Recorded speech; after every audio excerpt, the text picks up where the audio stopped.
Лесные пожары не прекращаются. Сегодня, по оценкам лесничих, пожар выжег 3,5 гектара северодонецкого леса. Возгорание случилось в обеденное время в районе шоссе Строителей. Из-за сильных порывов ветра огонь быстро распространился. Спасатели просят население быть внимательнее, не бросать окурки и воздержаться от разведения костров. Сейчас объявлен 5-й, самый высокий класс опасности.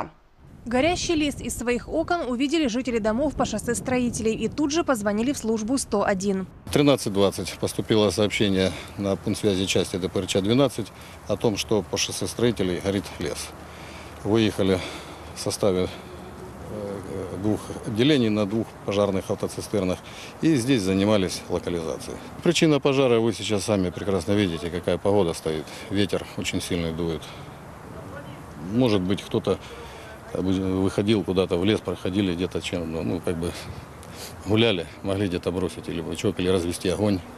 И ветер подхватил и стал причиной, вот он и пожар. За последние 2 недели дюжина лесных пожаров. Только сегодняшний уничтожил 3,5 гектара леса. Некоторым соснам было всего 4-5 лет. По сравнению с прошлым годом выгорело не сильно много, конечно, намного меньше, чем в прошлые года. Ну, тоже достаточно убыток большой. Почему? Потому что десятилетиями восстанавливается лес. Спасатели готовятся к предстоящим выходным. По их прогнозам, в праздничные дни с 24 по 27 августа число пожаров может возрасти. В праздничные дни, значит, будет дежурить ДПРЧ-12, будет дежурить 3 автоцистерны, и в ДПРЧ-35 будет дежурить 2 автоцистерны. Итого получается 5 автоцистерн и где-то ориентировочно 20 человек личного состава.